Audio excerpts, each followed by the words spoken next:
Light as a feather, stiff as a board. Light as a feather, stiff as a board. We are the weirdos, mister. Black as night, erase death from our sight. White as light, mighty hectate make it right. I myself am strange and unusual.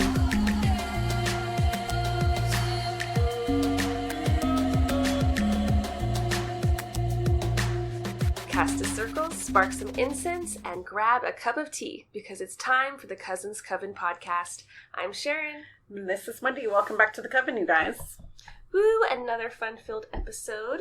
Yes, yes. Beginning of the holiday season. How are you feeling? Well, we're having Thanksgiving at our house this year, and we're going to cram like 20 people in one small space. Yay! So I'm a little bit nervous. It'll be fun. It'll be my first big holiday back with everybody. So yeah. I'm excited for food. I'm excited to have you over. Yeah. Like, should we do witchcraft with the family? Yeah. When they're getting ready for their prayers, we just start calling the quarters. I just sit. I'm like, well, we're at my house today. Yeah. I'm like, I'm going to levitate above the dining room table and just be like, thank you. Like a seance after turkey. Yes. Or we'd be too sleepy. Maybe. Yeah. But yeah, it's a good time of year. I mean, I think the holidays can be hectic, but so far it's been really chill. And I just feel honestly grateful, as cheesy as it is. I'm just trying to be grateful and everything. Yeah, this is different. This is different for you this year than it was last, so. Yeah. Yay to be back home. Yay. So I wanted to show, tell you about this crystal that I saw in this social media post, I guess. It was on Pinterest by the time I found it because I think it was just such a popular image. But it was a picture of this girl's leg with like a big bruise maybe under her knee. Mm-hmm. And then there were 3 like perfect little skin spots where like the bruise had healed overnight. And then she, in the palm of her hand, had 3 crystals that size. And she was saying, look at the miracle of like rhodonite, basically. Wow. And so rhodonite is this crystal that I like freaked out and immediately started Googling it. And I found out it's actually really good at healing. Oh. So it's good for healing like your heart chakra, and it can promote, I guess, emotional balance. And then I should know what colors it are too. Like you could find it a mix of pink and black. It's funny because I have rhodonite stones. I want to play with them. I didn't even think about it, but years ago in college, I took a geology class. Mm-hmm. And our teacher, he just loved rocks, so it was a perfect class for me. So I actually got to learn about all the different rocks that are indigenous to our area. Oh, really? And rhodonite is one of them. Are you serious? And he gave us little pieces of rhodonite, so they're raw. They're not crystals, but they're raw little chunks of rhodonite. Did he tell you, does he believe in metaphysical properties? He didn't talk about that kind of stuff, but he was just like, rocks are powerful. They have their own energy. He's cool. like, Okay. Yeah. I feel like that counts. Yeah. So, did you know they were capable of healing? I did not. So I am shocked. That's why every time you talked about rhodonite, it was like, I've heard of this stone. What color is it? Mm-hmm. And then I was like, oh my gosh, I have raw. Okay. Rhodonite. You definitely have to show me later. Yeah. I'm curious in getting some, I just think it sounds so cool to see the actual healing benefits of crystals. Yeah, for sure. There's so many people out there. I'm sure some of these listeners too may not be into that. Like a lot of people don't get down on crystal healing, but if I could get some actual like proof, I think that's really cool. Yeah. And just another like a cool thing to have in your witchy, arsenal. Like you can put them apparently in your freezer. Okay. And so put them on little bruises. Nice. So yeah, I want to get rhodonite. And did you say it was heart healing as well? Yeah, so it's good for your heart chakra. I guess that's like where it's associated with healing pain, giving you emotional balance. Mm-hmm. So I think it's a really pretty stone, and it's good for not only like, emotional pain and physical pain. That's just such a good practical witch thing to have. Yeah, for sure. So I'm trying to get my hands on some. I looked on Amazon, but I have had bad crystals from Amazon in the past. Yeah. So I just want to see where I can get like maybe a couple, honestly. Right. It'd be kind of cool to get a rhodonite necklace and then you could have it hanging right over your heart. Mm-hmm. Yeah, like a pendant. Mm-hmm. It does actually ward off ill intent too. Oh. So that would be perfect for that. Yeah. Another thing you can do is actually, I don't know if this is true, but it was in an article I was reading that you could put it in like a water, make your own like crystal elixir. I don't know how long it has to be in the water. I would think immediately you could just drink the water, but it's supposed to heal ulcers. Oh my gosh, I need that. Yeah? Yeah. Make you some rhodonite water? Yeah, I'm pretty sure that's what's wrong with my stomach, man. I wonder if you could put the raw that you have, or would you want to have tumbled, because that wouldn't get, like, broken up in the water? Yeah, I don't think I'd want to use raw, because everything with raw minerals, you have to worry about their other properties, because if you get that dust, sometimes when a human ingests it, it can make them really sick. Yeah, and so it does apparently have levels of magnesium, I guess, and so that's how it's healing wounds, bruises, bug bites, and like maybe other kind of things. So I kind of should test it on like maybe a rash. Yeah. Cool. Okay, cool. I'm so into this.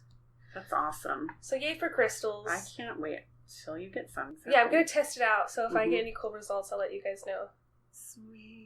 Yeah, so did you have some fun news for us today? I do, just this one thing. I don't know if you guys have heard of the three-fingered mummies. Say that 3 times fast. But they are these mummies that were found in Nazca, Peru, and they do not have 5 fingers. They have 4 elongated fingers. You guys just Google search 3-fingered mummy and you're going to find some beautiful pictures. So the 3-fingered mummy, when it first came out, people were like, what is this thing? It doesn't look human. It's got different features. Just these kind of bulbous type head. I love that you describe it as beautiful. I would say creepy and macabre. I think it's beautiful. I would go more macabre and kind of creepy. Look at the features of the face, how they're just different.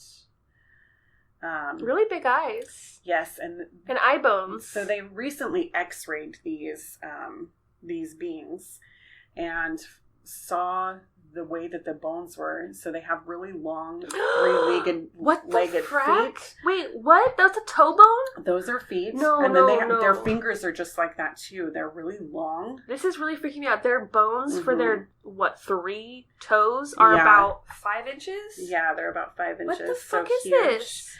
So they started doing some scientific testing on them, and what was really interesting is that they found out that their skin is made out of kind of like this leathery... is that a human? No, they don't know what it is, because they did DNA testing, and so they checked the skin. It's like this leathery reptile-like skin, and it's thicker than a human skin, and their eyes are definitely kind of bulbousy. So they did this DNA testing, and it came up inconclusive that it wasn't human. I'm freaked out. Mm-hmm. Are you telling me that we have an alien mummy right here? Well, people think that this is faked. Okay, thank God. I'm freaking out. Scientists I'm not ready for have disclosure. not really responded, but I did find this, that there's these scientists through Gaia, that meditation kind of, isn't that what Gaia is? Like where a website? Yeah, it's a website. So they have scientists who are working on getting this into some sort of system. So this could be a hoax. It could be a hoax, but it also could be that these, if they're not aliens, this is just another race of humans that we didn't know about. But they don't have the same type of DNA as us, from what they were saying. Oh my God. So how old do they think it is? You know what? I don't know. I apologize. I didn't see that in the articles that I was reading. You have to kind of take these things with a grain of salt, I think, until we get some hard proof evidence. Yes, we have what looks like a mummy, but it could also be something made out of plaster, you know? This is where we did one of our first episodes about the Nazca lines, where we talked about how they had this crazy culture ritual society where they would do different like pots and I don't know, just kind of different magic and stuff. And how the Nazca lines just seemed like they were one practical, maybe potentially roads, and then the ones that were just like artwork. Mm-hmm. So I wonder if he was around that time period. I bet. I've just never, in all the stuff that I've read, I have not come up with any definitive information. I mean, there are these people out there who are like, this is completely faked. It's not real at all. Yeah, I'm trying to figure that out right now. Is this something that we have answers on? Yeah, I don't think fully we have answers. Did you see the ear holes too? The ear, it's not even an ear, it's just a hole. This one headline I'm just quickly going on says, appears to be a looted mix of body parts. Who knows if this is true even. But they said it wasn't. Yeah, from the scientists' perspective that I was reading and listening to, they they believed that it was one continuous piece of body, that it was not body parts pieced together. I think that it's hard with stuff like this because it's like my UFO alien loving side wants to be like, aliens are real. This is finally proof. And we're just trying to say that it's not real. We're trying to say that it's a hoax when really it could be real. Right. Yeah, I mean, it's pretty cool to look at. Mm-hmm. Those creepy little toes. Like, why would any species need long-ass toes like that? I don't know. But from wherever they were from, if they weren't from here. So in looking at that, got really freaked out. That was my reaction to think, like, wait, is that an alien forefather? Like, what? Right.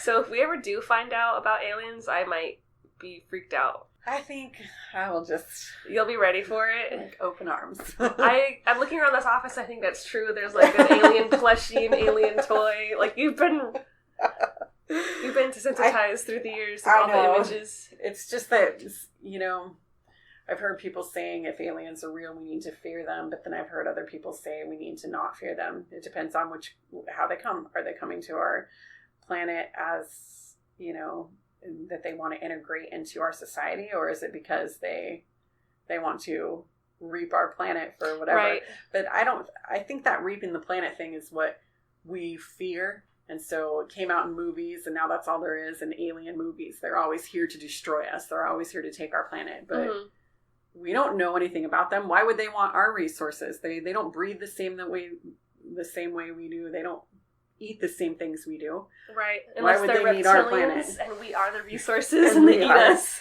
Yeah. What was that movie? Arrival. Did you watch that? Yeah. I like that approach because it was more of a feminine take on aliens, where every other movie, it's like you're saying super, it's a war between us and them, super flashy, this and that. But Arrival is more like, let's have a conversation with them and try to, like, figure each other out. Right. See why they're here, what they need. Are they here for our benefit? Are they curious? Do they just want to see what we're all about? Right. I think that, I guess, no matter what, I wouldn't be prepared for aliens.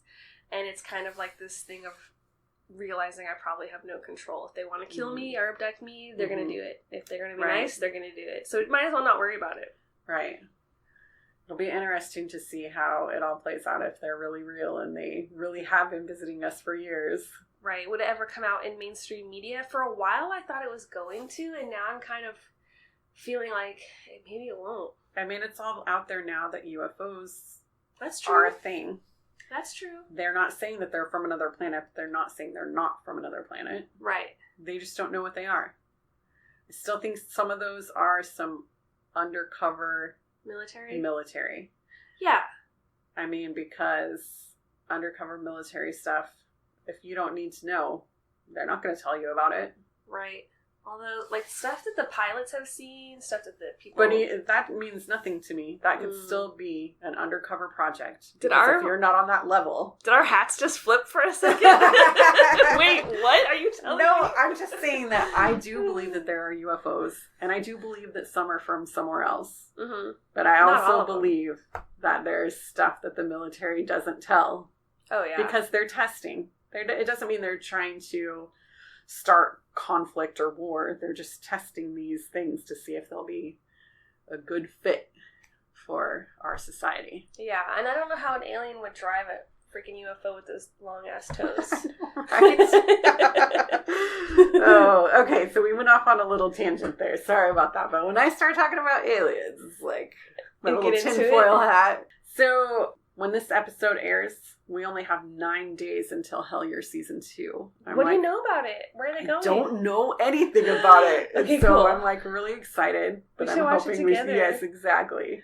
Oh my god, get popcorn. Yes! And make tinfoil hats. Yes, tinfoil hats. Even though it's probably not necessary. I'll get a little notebook and start taking notes about all their research, because they use a little bit of witchy stuff and a little bit of paranormal research. Dana, I think Newkirk? Yes, is Dana, amazing. Dana and Greg Newkirk. I really want to, like, that's where I got some ideas about more doing magic outside and doing offerings outside and using birthday candles. I was just like, are you kidding me? That's genius. I was like, what? She's just is that a birthday candle? Right? And it was perfect. A green little candle with her Mhm. offering. I think it was like tobacco on a leaf. Mm-hmm. Left it outside. And Real simple. Really simple. And I'm just like, that's awesome. Of course you can mix witchcraft and paranormal Mhm. investigations. And they're flying sometimes from place to place. So imagine taking that with you. Mhm.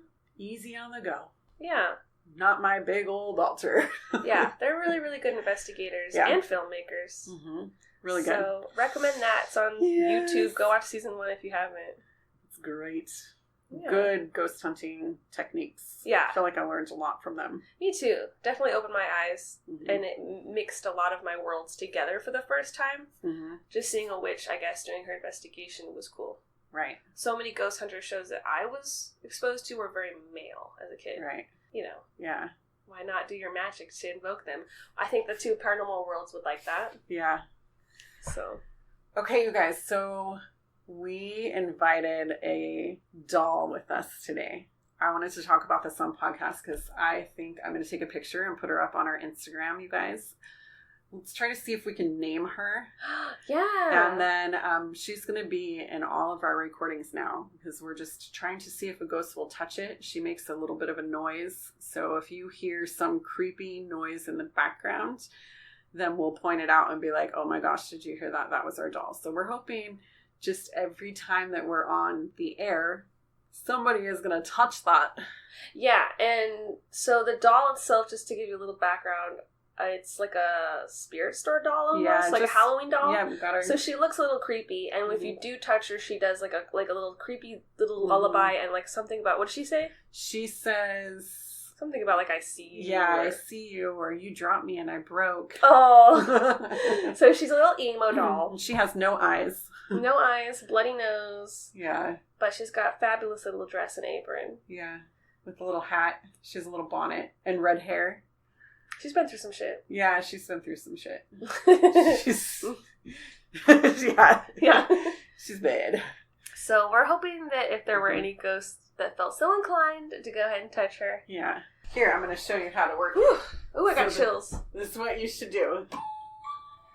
All you have to do is touch it. Just really light. And she'll talk to us. And she'll talk to us. So, come on, baby. But today I really wanted to have fun and talk about magic. I can never get sick of talking about magic. Right? And we're going to talk about hex, protection from hexes and curse removals and all that good stuff. Yeah.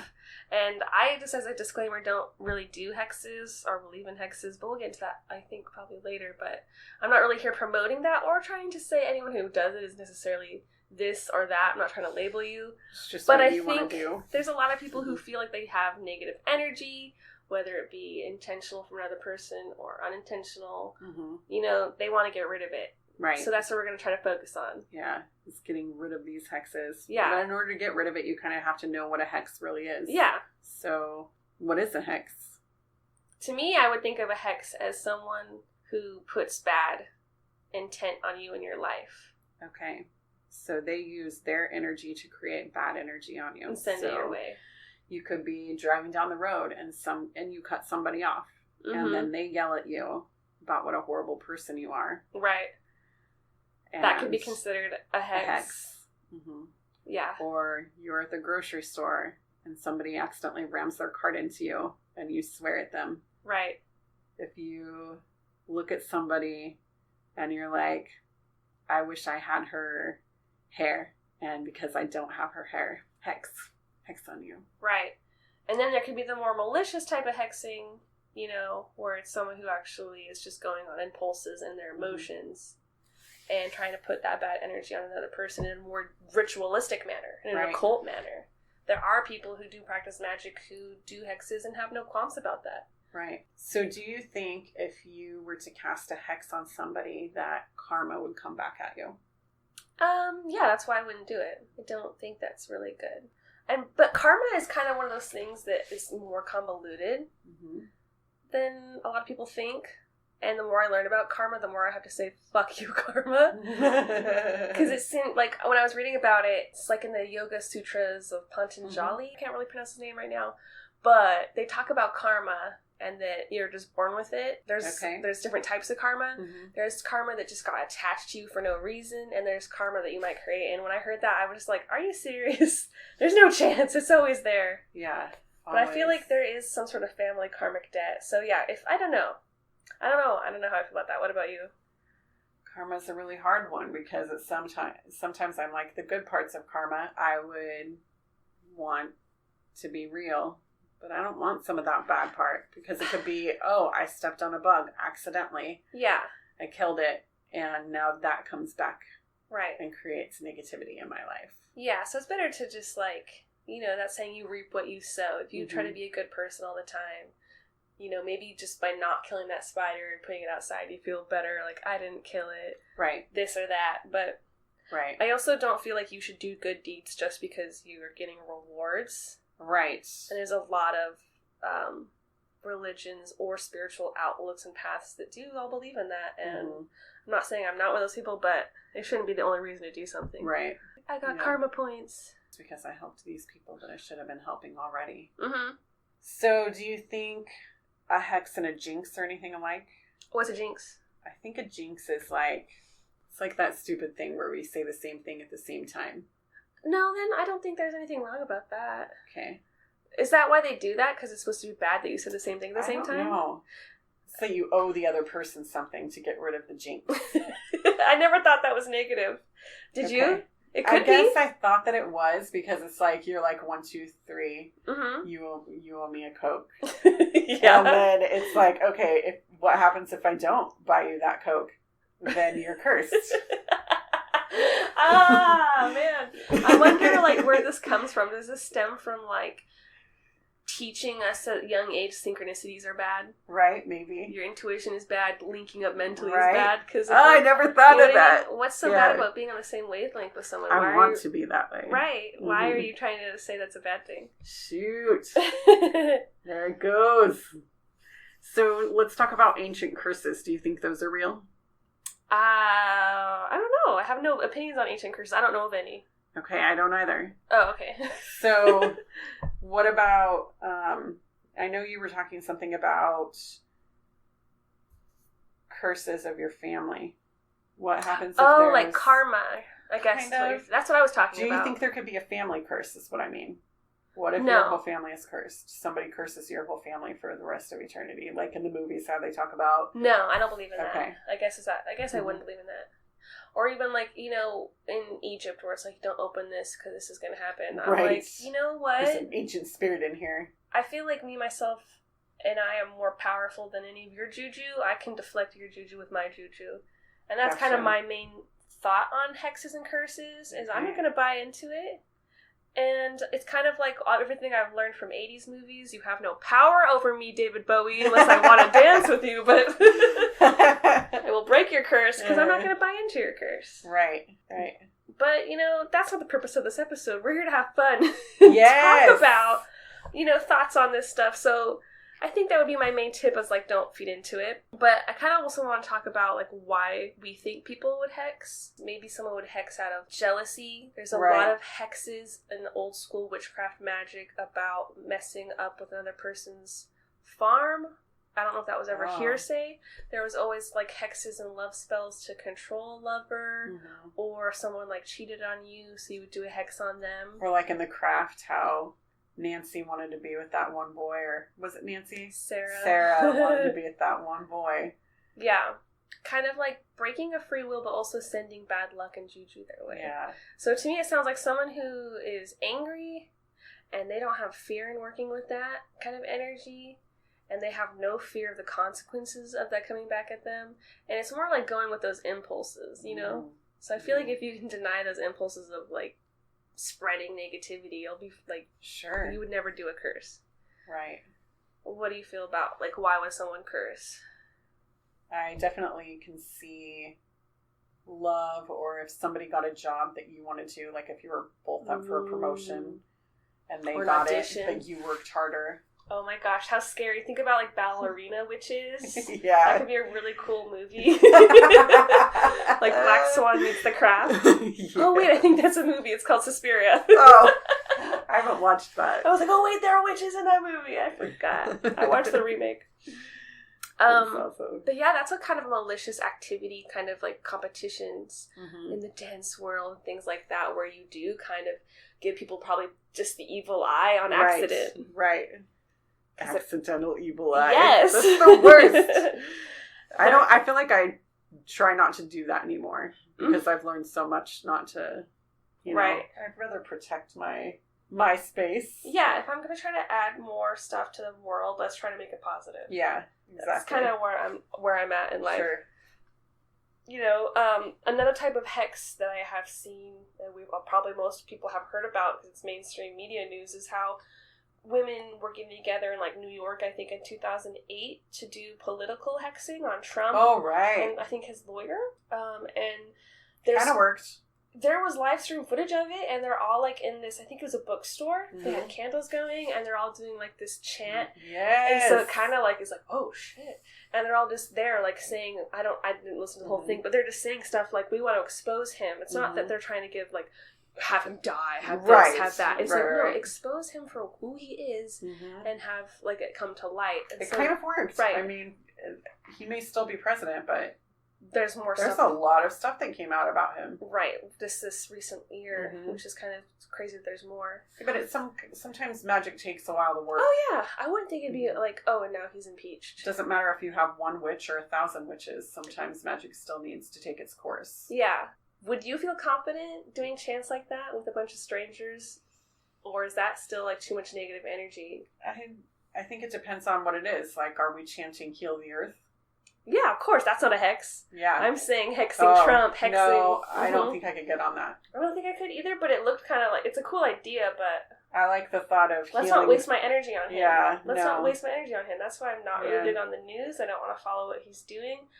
There, I guess talking it out, I figured out my idea. I don't waste my energy on him. Now, maybe I'm a lazy witch, and I'm not trying to heal the world. I think that's more their outlook, is they're trying to, like, make the world better. By hexing. But I think you can do it by... How can you make things better by putting in pain? Right. I don't know. Maybe, because we do grow from pain, but I feel like it's kind of a natural nature type pain that we experience in life, Right. Not because someone's always hexing us. Yeah. Because growth comes from the dark times. I don't know that I could do a group hex. I've never done anything like that. I've never hexed anybody. No. I've only worked with removal.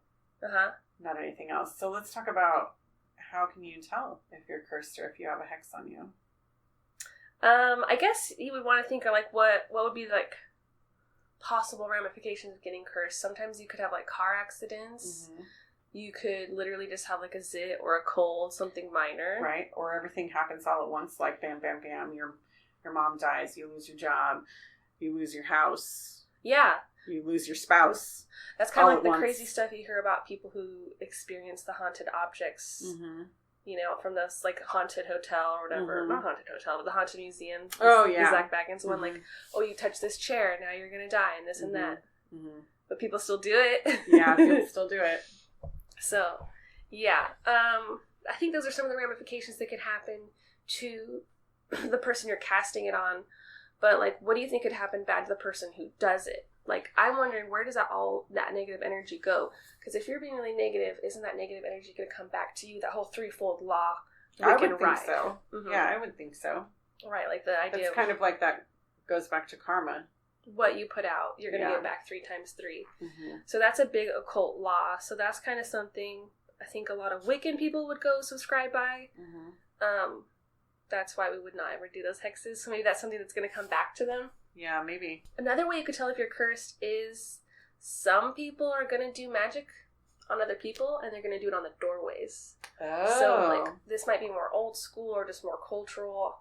I think this was, like, in Europe. You might, like, go out and find things like maybe rotten eggs or blood, just weird shit on your porch or symbols. And you'll be like, oh, shit, a witch was here and she did something to me. Oh. So that's pretty old school. That is. Yeah, but that would be creepy. It reminds me of, like, in the Bible, they had this lamb of lamb's blood they would put around the door. Wasn't that for protection or no? Yeah, it was for protection, but it still seemed like doorway magic of some There's sort. a lot of that, definitely for protections. So let's move into like protections, Okay. how you can protect for yourself, your home, and maybe even remove a curse from yourself. Right. So like we talked about, I think number one, try not to feed into it, but of course if bad things are happening to you, Right. then let's take some action. So we're going to try not to give it more energy than it already has. Yeah. So if you're going to take action, I guess you would start with some like cleansings. Mm-hmm. So you could use actual sage, Mhm. or you could use sage sticks. I think for me, it's like it just depends on what you feel comfortable using. Because sage and all of this magic stuff is what you put into it, I feel like it doesn't matter if you use an actual sage stick. Yeah. You can use an incense, or Mm-hmm. I don't think it has to be the big bushy sage actual smudge stick. I think you can use other smaller things. Yeah. Like there's always different cleansing items. Mm-hmm. Especially for different cultures, you could use like Florida water, the Palo Santo. Explain what anything. Florida water is. I don't know. That's what this kind is. of like a version of holy water. I'm seeing in a lot of these like conjuring shops and Okay. magic shops. You go and it's just bottled. Oh. I don't particularly use this in my practice, Mm-hmm. but that's a big thing that people will use for cleansing is Florida water. Interesting. Mm-hmm. We used to use oil a lot. Mm. Mm-hmm. I think I remember you telling me about that. Yeah. And that was more stemming from like a Christian side? Right. Right, okay. Mhm. So I feel like you could go with what religion you use, what culture you're Mhm. from, what's in your area.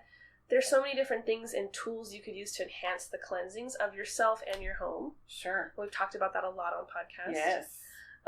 I really want to try this next one is black salt on doorways. Yeah, why would you use black salt? I thought you could use rock salt. I'm sure you could use a lot because Mm. I've heard about a lot of things about doorways. Okay. So the black salt is like just a protection thing. Oh. And so you put it on your doorway, and I was found it actually on Amazon, and the reviews are really cool because all these different people are talking about how their problems are going away or how this and that's going Wow. away, and it sounds really cool to have, and so I wanted to try some of that. Yeah, same. It's going on my wish list. Right? And then I think it's also cool, you can make your own black salt. I don't know Okay. how, but I did look at this other form of like making your own dust out of red brick. Yep. Which would be really cool Mhm. because if you're actually doing it, you're putting your intention into it more, and then I feel more like this badass witch smith, Yeah. cracking away at the brick. Exactly. You would just kind of smash it up, and then you could add it to water, and so you would just kind of mix it, but I don't think you want too liquidy. And this is like a more modern version of like using henna powder or ground hematite, like I guess a crystal. Mm-hmm. And so that's supposed to be something that's really protective and really cleansing and powerful. And this is all like old school magic, and that stems from people who used to use their menstrual blood on their own doorways Oh. for power. And I mean, we've talked about blood magic before. Yeah. I don't think either of us use it, but I No. find the fact that people back in the day, or still people today, women's femininity and menstrual blood is so powerful, Mm-hmm. that it can be used for protection. Well, did they use the placenta in like makeup? Today, I know people do it for weird beauty things. Yeah. So, yeah. That's magic too. Right? Don't fear womanhood. Yeah. Power to the woman. Yeah. Or if you want to be more lazy, you could even use just like probably open up some of your tea bags and use that like chamomile. Oh. There's so many different herbs you could use for protection. Yeah. So just get creative. Nice. I'm all thinking of these tea bag spills. That came out wrong. Sorry about that. We couldn't do those. That's male magic. That's right. They just teabag stuff. That's their hex. Yeah. So there's like, I guess, things that you would call antidote spells, and that's Okay. to kind of like lift the curse, you could say, lift Okay. a hex. Mm-hmm. And so I know that we put down protection circles, Mhm. of course, if you're ever feeling like there's just a lot maybe in your own house. Like some people I've heard feel like they feel possessed. That's the way they would describe Right. it when they feel hexed. Mm-hmm. So maybe just put like a circle of protection around you and just remind yourself that you're full of that radiating light and that Mhm. energy, and that you can push away any bad things. Sure. Like Mhm. we mentally, I feel like, are way more powerful than we give ourselves credit for. Yeah, for sure. There's also hex breaker spells, so there's always going to be tons of different magical spells. Like you can do different candle magic to dispel it, and that'll just like stop the curse. And then there's these uncrossing spells, if we're going to get technical with their names, and that's when you're going to like undo it, basically. But you're also doing it return to sender back to them. I do that one a lot, return to sender. Okay. I do it every night before I go to bed. I say return to sender any negative that was sent my way. Really? Yeah. Every night? Every night. What do you feel I feel like afterwards? it makes a difference. Especially like if I've been out driving all day. I know I'm not the 100% best driver in the world, and so I'm sure people are going to say bad things about me. Or when I go to work, I get a lot of negativity put on me because of the job that I do. So I know that when I come home, I'm still going to feel the brunt of that day. Gotcha. So I want to get rid of it. So my question on how you look at return to sender spells, that sounds more benign because it's not like you think someone put like an actual spell thing on you. Yeah. So it's not really going to one specific person. Right. It's kind of just going back to where it came. Yep. But do you feel like sending it back is causing like a ripple effect of negativity coming back to you still? Or do you think that neutralizes it? No, I think it neutralizes it. That was my main question. Is it creating more chaos, or are we just fizzling it I've out? felt like it's just evening each other out. Okay. And then in general, I guess you could do, like, before you're ever feel like you get hexed, you could always just have constant protections going on. Yeah. Which we talked about. Or, like... She could do protection stones. Yeah. Just, like, protection mantras. Broom over your door. Sorry, broom over your door. There, I got it. And when you said it, I just thought derriere. I don't know. Broom over your derriere. Couldn't you do they have protection or hex breaking baths? I thought I've read about those too, where you can take a specific bath. Yeah. You have to wash that negativity off of you. I And think then that afterwards, works. you put a special lotion or oil on your skin to keep that Yeah. positivity. You could use witchy bath bombs, essential oils. That's definitely a cleansing thing. I know if I'm in a shitty mood and I shower, I always feel better. Oh, yeah. Always feel better. Yeah. So really with any spell, you could use any type of magic. You know, fire magic, water magic, earth magic, crystals. Yes. I know charm bags are a really good one for protection and hexbreaker. And some people just keep those in their pockets of their coats or whatever. Yeah. Or one in your car. Yeah. And you could just look at what crystals you have and Google what properties they bring about if you're new, or just kind of like if you want a specific intent, look up that intent online and see what crystals pop up. Yeah. So I can't, absolutely. Yeah, I can't begin to know what every crystal is. Yeah. So I'm always just learning one by one as I go. Another really common with magic form, I know this is kind of more old school magic, is witches' bottles. What is that? So they used to use these all the time. I would think it would be like a little bottle filled with sharp objects, and this is kind of a protection from witchcraft, from negative. Like witches basically were doing folk magic to protect themselves from other witches. Gotcha. And so you would fill a bottle with maybe 9 needles, 9 nails, and 9 some other kind of pin or something. And then they would seal it up with red wax. But before you seal it, hold on, I'm forgetting a step. I'm like, wait, That's okay. There's way more steps. Oh, yes, don't forget. You would cover it in your urine. Oh my gosh. So this is old That's school. interesting. Yeah. I'm like, okay, just piss in this jar. Just piss on that bottle. And if you want, you can add some menstrual blood. And then you can seal it tight. And then you can seal it tight with, like, red wax. Now, if I were to do something like this nowadays, I would use needles, tacks, pins, wax. Right. That's where I'm going to draw my line. And then you could bury it deep and then just kind of leave it undisturbed on your property for constant protection. Gotcha. So if you move into a new house, just make yourself a more modern day version of that. Maybe put herbs in there. Right. You know, crystals in there. Bury that little jar and you're good to go. Another version of what they used to do, and this is really dangerous, is they would actually put the witch's bottle in a fire. And you would not want to be anywhere next to it because it's going to explode. And so this would be more used like I have a hex currently. And so it's not like, oh, all the time protection buried in the earth. This is I need to dispel the curse. So when that thing explodes and everything goes everywhere, your hex is broken.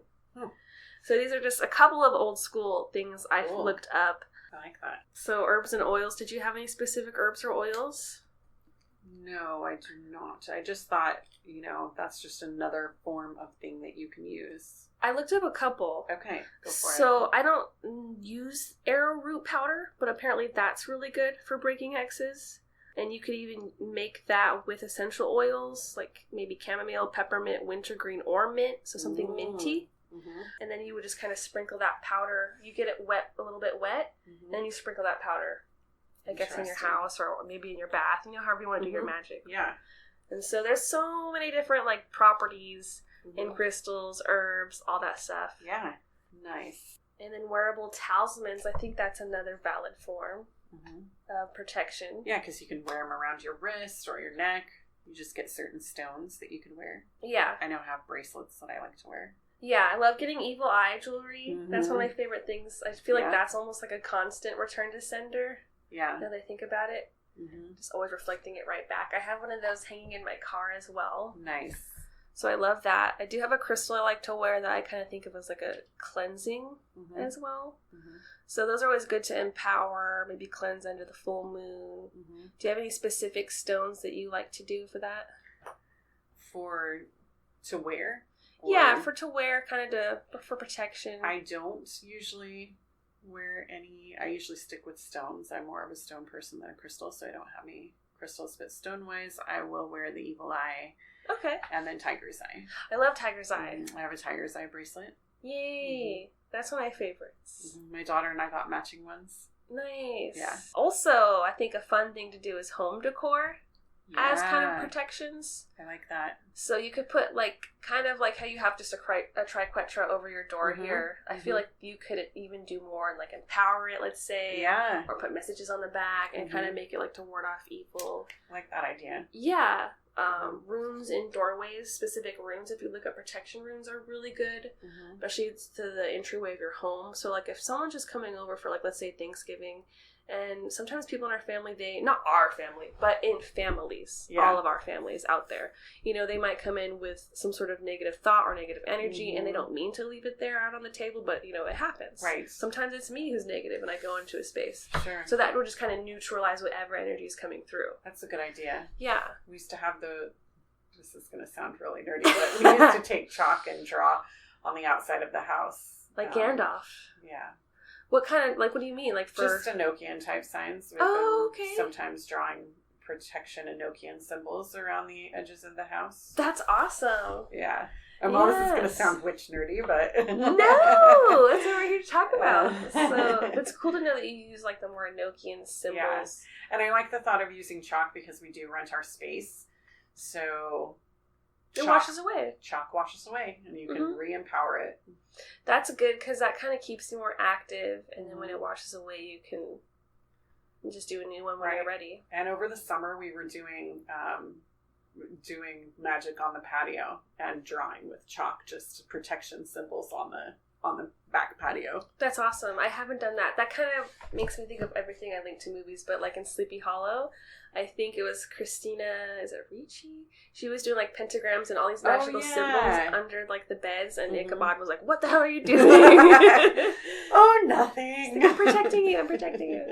I like that a lot, actually. Yeah. Man, we used to watch this one Scooby-Doo movie with the Hex Girls. It was this. Oh, they were witches. Yeah. We called them the Hex Girls because they put hexes on everybody. Yeah. With their music. Yeah, they were badass punk chicks. Yeah. Yeah, I think in movies, anytime someone does magic, it's typically, not always, but it's typically evil. Mm-hmm. It's just not really what magic is. I feel like it's depends. Such a misinterpretation. Yeah. So, I don't know. There's probably people who do hexes, but I definitely am not one of them. You think you could put hex in a food? Oh, yeah. Serve it at a restaurant? Oh, yeah. That's one thing. People back in the day would hex something and then be like, "Here's some bread, neighbor." And then you'd be like, "I'm not eating that. I'm not eating that."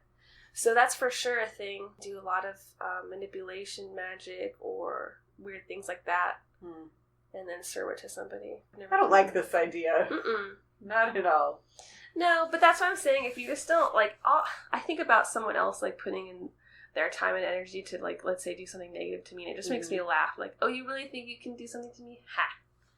I want to know if that negative energy, let's say you are at a restaurant making food, but you've had a really bad day.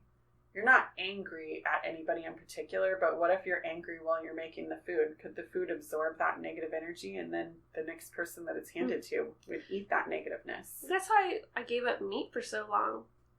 A part of it, because I know that they're screaming or this or that, and we're eating that, and we're putting that like sad chicken in my body. That sad chicken who probably had, no space to move around and had a horrible death. Like, I think you absorb that energy.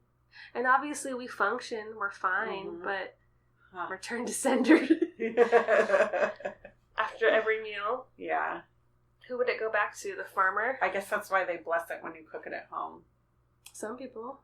Or when I cook food, I'm saying something positive, like some positive spell, so that when my family eats it. That's nice. That's nice kitchen magic. Yeah. That could be like a whole, like, let's say your whole family had been affected by a curse. Boom. Just have, after you've cleansed the house. Have this lemon chicken. There you go. Yeah, cleansing lemon. Yeah. So I think anything that you put your will and intention to, obviously that's what magic is. You can get results, but I think if you're a positive person and you only want to put positivity out there, you can kind of avoid any hex or curse. Okay. That's my kind of thought. I like that thought. Yeah, and I like the idea, I like the tip of doing a nightly return to sender. Yeah, I've just been doing it for so long, it's kind of second nature now. One thing I've been trying to work on is like calling my power back, because I feel like I do magic a lot or have so many magical intentions and thoughts, or just when I socialize, like I feel like my energy goes out. Sure. And so I try to like absorb my energy back. Oh, and how often do you do that? I've been trying to do that like at least a couple times a week recently. Nice. Because it's just been feeling like my energy flows outward and it's not like a full circle yet where it's just like cohesive. It's just kind of going everywhere. So it's helpful for me to do that right now. Good. So I'm not returning to sender. I'm returning back to me. I guess I'm the sender. Yeah, I guess I'm the sender. So I guess it's all one and the same. All right. Well, should we wrap it up? Yes, I think we are done with all this negative magic nonsense. So thank you guys for listening. You can join us next Wednesday for another episode. And you can always find us over on Twitter, Facebook, and Instagram at Cousins Coven. And we also have a blog, cousinscoven.home.blog. If you haven't checked it out, there's poems, stories, different spells, and all of our archive podcast episodes from season 1.